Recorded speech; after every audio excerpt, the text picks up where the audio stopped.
My name's Ian Utilli. I've co-founded 10 companies. I live in the Silicon Valley, so behind me is the Pacific Ocean. I'm very grateful to live on the sand. And through the process of all the businesses that I've helped create with my friends, I've been going to the Philippines for 16 years. I love Southeast Asia. It's my favorite culture. It's my favorite people. I'm married a Filipina. Yay for me. You know, what I'm really focused on today is a project that we're all collaborating on called Kiki. And we'll dive into that. I also have co-founded many other companies, some of which I'm still involved in a leadership capacity. So I love to start things that don't exist. I love to innovate. I love to push the boundaries and be creative and bring artistry to entrepreneurship. And the gaming community and the gaming, explosive growth around esports has been fascinating for me to look at, mostly from the outside, but being able to be friends with all of you that are really making things happen in the industry. It's so impressive what is and what is becoming. So glad to be here. Well, I do think that we're in a complete transformation of how people see all things community and identity. So I don't think of meme coins as, there's two camps. There's the gambling, speculative investing, rug pull arena, where people try to jump into a meme coin to buy it with the intent of flipping it, making 10% or 10,000% as quickly as possible.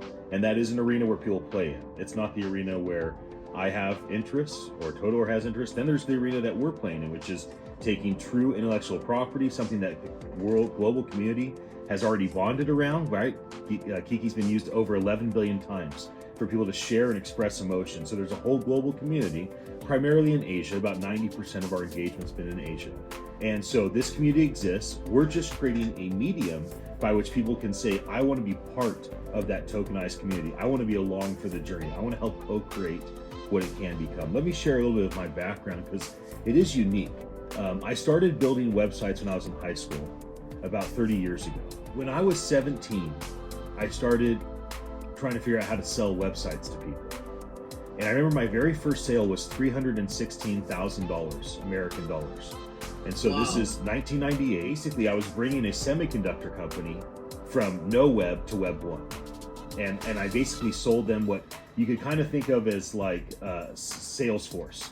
We basically built a private internal website to manage their entire business.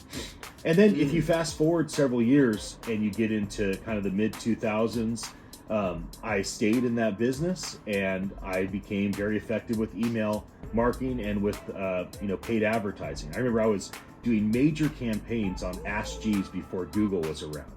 I remember selling I was so early in everything into decentralization. I think that philosophically and emotionally and mentally, no matter how you want to look at it, from every single angle, a decentralized approach to community, whether it's community building around IP, like the IP of Batman or of Kiki, or it's community building around esports and gaming, it doesn't matter. Sustainable community to kind of thrive over time is better off in a decentralized environment that we call Web3, crypto, blockchain, metaverse. It's better in that environment than in a centralized environment where it's controlled and run by one person or one organization. When NFTs came out, I did help be a part of the team that launched NFT NYC, and I've helped co-produce that for the last 7 events. But I never launched an NFT, and I never promoted NFTs because I saw them as still unregulated. I wasn't quite sure what was and wasn't legal, and I liked the idea of what it was becoming and what it was, but I didn't personally want to engage in it. Meme coins came out. When Shiba Inu came out and really kind of set a new standard for Ethereum meme communities and tokenized communities in 2021, I didn't jump in and launch my own meme coin. I watched these tokenized communities. I've gotten to know the founders of layer 1 blockchains, layer 2 blockchains, metaverses, marketplaces, and exchanges. Nobody knows what to do. And then we eventually get to where there's clarity around how we actually build tokenized communities. In that bridge, usually celebrities are the ones that pop off. So you see Trump and his wife Melania, they would be celebrities, global celebrities. Everybody knows their name, and he just is taking office, and so he launches a meme coin, and you see this around IP, but not all the IPs owned. So on this path of getting there, the thing that will emerge is that there will be, number one, communities that are created from brand new, fresh IP, and communities are created around existing IP, and it'll be about that intellectual property and what the community can do with it. The other thing that people are not ready for is when all of the nonprofits, all of the churches, all of the schools, all of the membership programs, all these different communities begin to modify their existing infrastructure of retaining the community and using these meme coins to do so.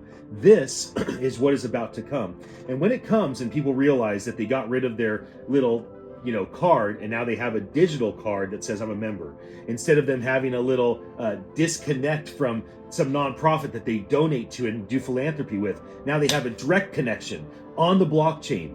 So these are the things that are to come. They're going to transform how communities are seen and how they thrive in a scalable way. I recognize that the three of you are in Asia and Europe, and so not all of my American analogies make sense, but hopefully these will. When George Washington was asked to be the king, it wasn't like a lighthearted request, like, come on, George, be the king. It was like all of the leaders around him said, you're the leader, you're the alpha, you're the one that we follow.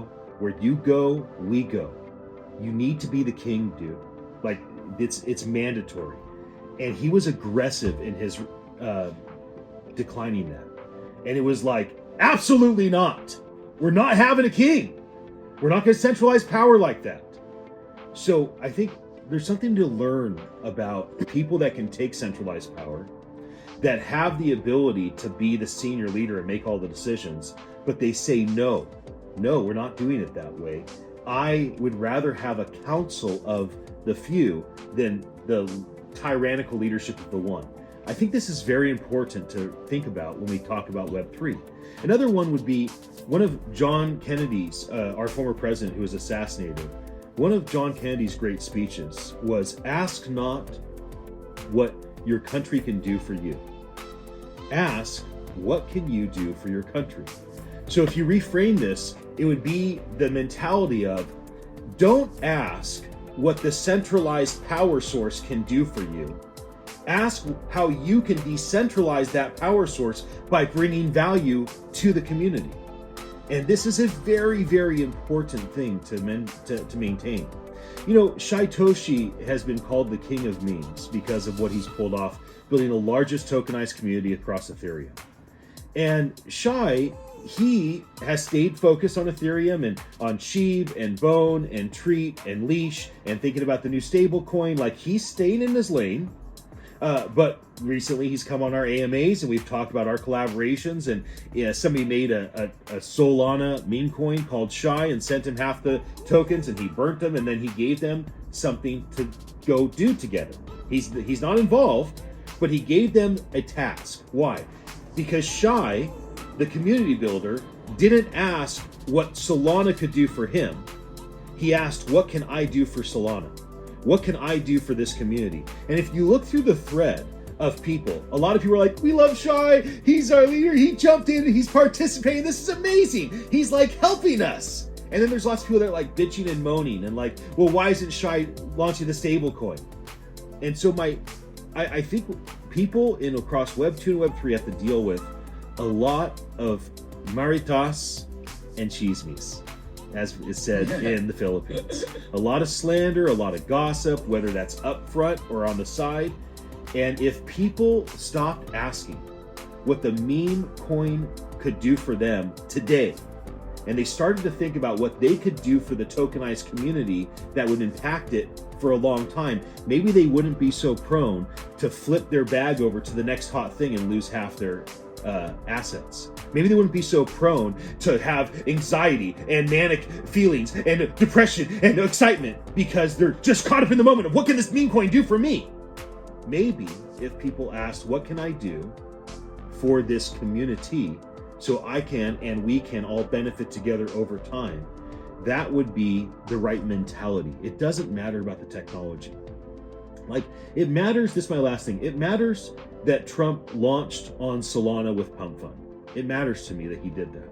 because Pump Fund just got a lawsuit threatened the day before. So when Trump launches on Solana like Kiki did, using Pump Fund like Kiki did, without any pre-promotion like Kiki had no pre-promotion, it validated everything that we did. So I'm glad that he chose that technical path.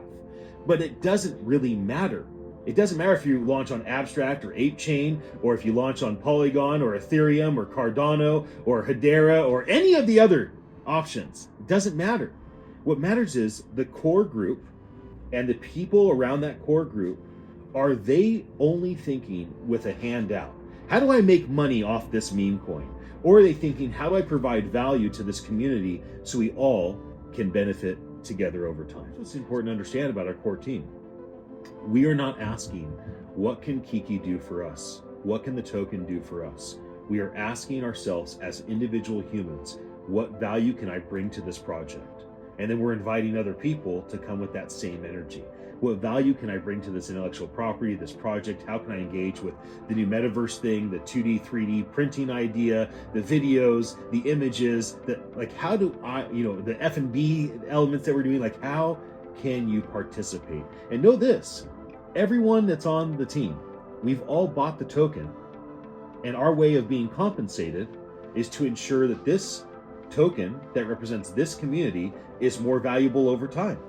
So we don't have salaries, we don't have retainers, we aren't being paid for our time, and we didn't get tokens given to us. We came to the table, we bought tokens ourselves. It's called a fair launch.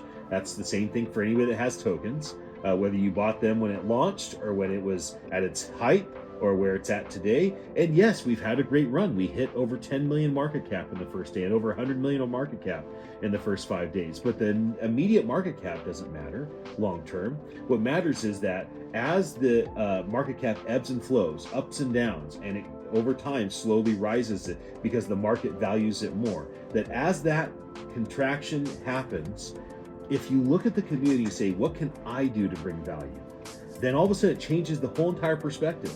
It allows you to see a vision where being part of the tokenized community called Kiki allows you to maybe build generational wealth. There will be a day in the future when Filipinos have, less than an American dollar worth of Kiki potentially, or less than, 10 pesos of Kiki just because they want to be part of the community. They just want, a fraction of a Kiki, right?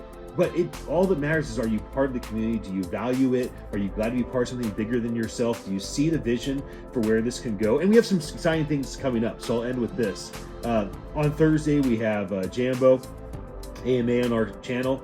On Sunday or Monday, we're still nailing down the exact time, we have Michael Uslan, who is the owner of the Batman intellectual property. He made every single Batman movie since inception with Tim Burton. He's made all the National Treasure movies and the Lego Batman movies, and he has an incredible play about his life, and an amazing author and a great friend and a teacher. So Michael's going to bring a lot of information to us about how do you take something like Batman's IP 40 years ago and turn it into the empire it's become, and how can we do similar things. And then finally, next week I'll be in DC. Trump and lots of senators and Congress people are going to be there with their teams, and there'll be tens of thousands of us coming into DC for an event, and I'll be there. And during that time, I'll also do an interview with Mario Nafal, who is the #1 X Space host in the world, and we expect Shaitoshi to also join us for that. So it'll be Mario, myself, and Shy, and we'll have a video interview, which usually Mario gets over 100,000, sometimes even 1 million viewers. So we anticipate, when you ask what's ahead, I could tell you all the new things happening with centralized exchanges and all the amazing new partnerships and this thing happening and that thing happening, but there's only so much time. What I will say is that if you just watch the timeline the next week and a half, there's going to be a lot of amazing things that are emerging that I haven't told you about, and a lot of cool things that you can participate in and join us. And we hope that you do. And whether you make a decision to be committed to be part of this community right this moment, or you decide later as it becomes more and more and more and more and more attractive, you are welcome.